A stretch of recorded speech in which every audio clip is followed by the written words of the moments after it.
There we go. Making sure everything's on this time so I don't get yelled at for forgetting that. So looking good there. So today's subject matter is lying within what do I think a 90s shooter is capable of doing if they worked on it for the course of a year, and what is a good range routine that I follow. Fielding a bunch of these questions from social media. So if you got them, comment below if you got some questions while we go through this stuff today for the next 15, 20 minutes. Or hit me up on Instagram, Facebook, YouTube. Send your questions there, and I'll see it, and I'll answer them here in the session. If you're in here with us now, you can ask away, and I'll be answering them as they show up. So first nugget today, before I get into what I think a 90 shooter can do, I'll just cover a simple range routine. The person wasn't specific to if they wanted me to tell them about a pre-tournament, pre-round routine, or if it's just a practice session on the golf course or on the driving range, just in general. No golf course play in mind, just out there to practice, right? So typically for me, if I'm on a range day, mind you, we're going to be very generous and say my abilities are a little bit higher than most. Obviously not good enough to be on television, otherwise I wouldn't be on here doing this. So the range routine for me always starts with a simple warm-up. If you do any kind of exercises, I usually have done them somewhere along the line. Like I have an office here, I'll do them in my office before I go down, or I'll do them on the range if I'm traveling in a tournament, in the hotel room, things like that. But either way, they start with soft warm-up shots, just trying to get the blood flowing in the body. All right, it could get bloody, I guess. So, just kind of some halvesies looking swings, nothing really crazy. Work your way up to hitting full shots. I mean, Tom Watson was known for just grabbing 3-iron and ripping a 3-iron. I would love to say that I have the capacity to do that. I do not. So for me, just kind of moving and grooving is the main mission. And when I'm doing this too, right, I'm paying attention to starting lines and paying attention to contact, what feels good, what doesn't feel good. Trying to watch how much curve I'm putting on the ball. Does it start left? Does it start right? Is it curving away from my target, towards my target? And I'm also trying to find my rhythm. That's obviously an important part of playing good golf, right? So just trying to work into it, not getting over my head too quick, too early, right? That's usually a pretty big downfall, is if you just jump in and start hitting it really hard, really fast. Body parts can start to hurt pretty quick, especially when you've done it for as long as I've done it. So starting with the wedge, work my way up to driver, 5 or 6 balls apiece, and getting going. If I'm working on something, maybe I'm there a little early to kind of grind into whatever I'm working on technical-wise, and then go from there. Now, I can give you what a whole routine looks like when I show up for a tournament. Usually if I'm arriving for a tournament, it's an hour and a half before the round. I'm putting for a while, just getting a feel for the speeds of the greens. Then I'm walking into the short game area if they have one. Otherwise, I'm just going to the driving range, hitting short shots, working my way up from there. But if they got a short game area, I'll hit some chips, some pitches, see how the greens are reacting, see if I need to make any adjustments for speed, firmness, things like that. And then I go to the range for about a 45-minute session. And like I said, depending on where I'm at, buzz by the putting green one more time, or I'm heading to the first tee box. Usually don't try and wait too long. I usually don't like anything more than 15 minutes from the time I hit my last swing on the driving range till I tee off. Back will tighten up, things like that. So I try to keep it under 10 minutes, under 15 minutes. By the time you get to the first tee box, 5-10 minutes before your tee time, you're handing out scorecards, doing all that stuff, and it's usually you got enough going on that you don't really forget to sit still for an hour, and then you get tight, right? So that's kind of what the pre-tournament system looks like. Now, as far as like actual range work, right, there's a mistake that's being talked about in the wrong light in most cases. A lot of the good coaches know how to do this correctly. There's block practice and random practice, right? or variable practice, whatever you want to call it. The coaches that are making the mistakes, or the players that are making the mistakes, are saying you need to do block or you need to do random.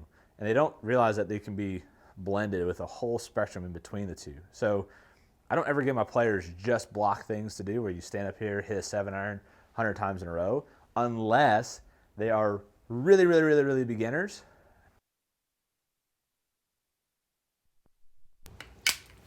All right. Fix the audio, I hope. Is that better, Stan? Since you're my audio guy on these things? Of course, my mic hit the crapper on me there. So what I was saying is I'll stick to block versus variable practice. And I'll start out more block than I will skill. Once I kind of get the blood flowing, I'm loose, warmed up, ready to rock. Thank you, Noah. I'm struggling in the audio ballpark here lately with these things. The skill stuff I start to work on next, right? And I need one of these pullovers. Yeah, man. That's right, logo. So the skill side of it is more for me like doing things like I'll set up a grid on the driving range of a fairway. Like, and out here we got about 50 feet between posts, and I'll lay out a 100-foot wide fairway and then a 200-foot wide total target area, trying to log how many in a row can I hit at this driver distance left and right, staying in play, or I'll aim at a target, hit one right at a target, hit one left at a target, short, long, doing stuff like that, trying to work on developing my skills. So that's usually something I'm looking to do. Then from there, you can kind of mix it to wherever your needs are.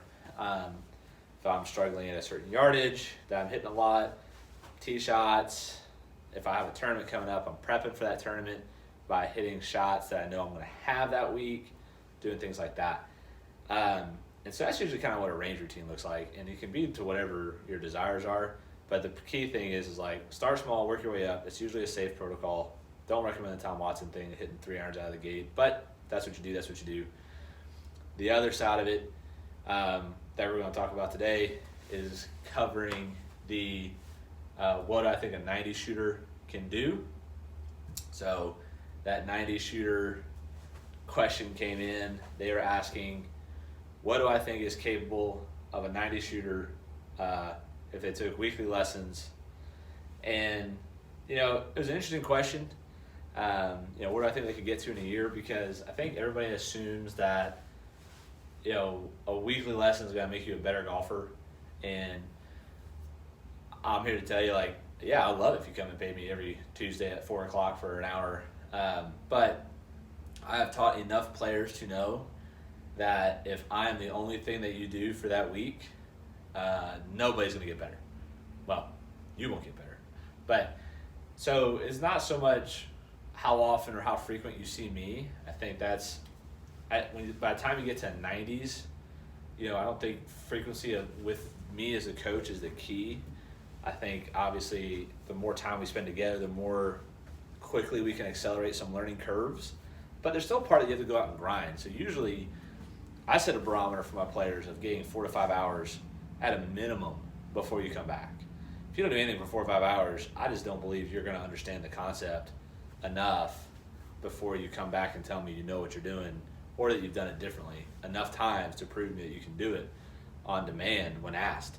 So, if you're getting 4 or 5 hours a day of practice, that's a whole nother arena. But if you get an hour a day for 5 days in between lessons, it's some work if you got a full-time job, kids, things like that. So definitely, looking at it through the lens of, what is a player willing to put in is probably the bigger question of what they can do at the end of a season. But, if you're a 90 shooter, and this is a very broad-stroked look, the low-hanging fruit to get you back to an 80s shooter or the sub-80 shooter is putting a short game from 100 and in, like low-hanging fruit. If you are not proficient from 100 and in, proficient being like up and down 60 to 80% of the time, which would be really good, by the way. Like half is good. 68% of the time, you are really good. then I don't care how much, we can't ball strike you to a better round. Like a 90 shooter is only going to hit 3 to 5 greens a round, and it'll probably lose 2 to 3 balls around, and that's just like a given. So if you don't do that, by the way, your putting either horrible or your iron play is really horrible. But so I'm looking at it through that lens is like, okay, so how do we get a player that's in the 90s to shoot a lower score? So here's a great example, right? And I'm doing this a lot with my kids in our junior program. They are based on the beginner program of shooting 36 for 9 holes, but starting at 25 yards and going back to 50, going back to 100, 150, 200, and then the tee box. As they shoot 36 for 9 from 25, they'll move back to 50. I have challenged my better players, competitive players, to shoot 27 instead of 36 because, let's be real, from 100, 150, and 200 yards, those are basically par threes. And I'm still going to give them slack when they get back there, but that 25, 50, and 100 yards, you should easily be able to knock that down 3 shots or less, in my opinion. Now, you give me 9 holes to do it, my expectation for you from 100 yards is that the highest score you would shoot is 27 if you are doing really well. Now, obviously at a 90s shooter's ballpark, that may not be the case, but it's amazing how many kids that shoot in that 80s and 90s struggle to pass at 25 yards to get up and down at 27 shots or less, struggle at 50 yards to get up and down in 27 shots or less. And then we've got a few kids now that have made it to 100, and nobody's passed that point yet of shooting 27. So, if you're looking to improve your game, that's stuff that I'd be putting my 90s shooters out there on the golf course doing is like go, like play your normal round, drop a ball 25 yards from the middle of the green, like you're walking up. That's not really going to add any time. And instead of finishing a ball from the fairway so you can get your, unless you're trying to track your handicap or if you got play behind you, like ignore the ball you hit from the fairway and play the one from 25 in and see what you shoot. See if you can shoot better than 27. See if you can shoot 18, because realistically, from 25 yards away, 18 is probably more the number you should be thinking. 20 tops. But, might be difficult depending on where you're at. So that 90 shooter, that's where I'd be spending a lot of energy. And then T-balls, like keeping the ball in play. I don't care about fairways. I've actually been in an argument with a coach before about this at a meeting. Because the argument was made, the tour player average proximity to the hole is the same from 50 yards out of the rough, like 50 yards closer out of the rough as it is from 50 yards farther back in the fairway. So if you're 100 yards in the rough, they were saying your proximity to the hole would be the same if you're 150 yards in the fairway. And I get the stat that he was trying to use, but at the back of the conversations I've had with other people that did in the stats world, if I get to play from 100 yards from 9 holes and he's playing from 150 yards from 9 holes, I'm going to kick his butt. I don't care if I'm in the rough. As long as you don't obstruct my view from the green, and I can get to the green unobstructed, and I can put a ball on the putting surface, I can probably put it close enough to the hole that I can at least 2-putt, no worse than 3. You put me at 150, I bet you I miss a green or two coming in. Just fact of the matter. So the closer you get, the better your odds are doing it. But also, you don't have to be in the fairway or to make a birdie. I've birdied plenty of holes from a fairway bunker. I've birdied plenty of holes out of the rough. It's more of like I can't put my tee ball in a place that I can't advance it to the putting surface comfortably. So the model is like hit it solid enough to not lose it, hit it far enough to you hit a shorter club in, and take it from there. And I mean, Bryson proved the point literally 3 months after I got into that argument. And he won the U.S. Open at a 6-inch rough, hitting it forever by everybody else, and nobody could even sniff him because nobody had the power or the strength to get out of that craziness. So definitely got to keep that in the back of your mind when you're factoring in what are you trying to do with your game. So the 90 shooter, I think, could definitely get in the 80s easily by catching the low-hanging fruit in their short game. If you give me a whole year to make your short game better, and that's all we focused on, and that and hitting drivers, it would take so much pressure off of your mid-iron game, and your mid-iron game would get better just by transitive property. So if you're a 90s ballparker, I wouldn't waste a lot of time hitting golf balls. I would just hit enough to make sure you keep your rhythm, your swing in check. If you got a major swing issue, like you catch the shanks or you got some serious slicer hooks, then obviously we got to address it. But if you can keep the ball relatively out in front of you and hit it a decent enough ways, man, you got to get better at short game and off the tee.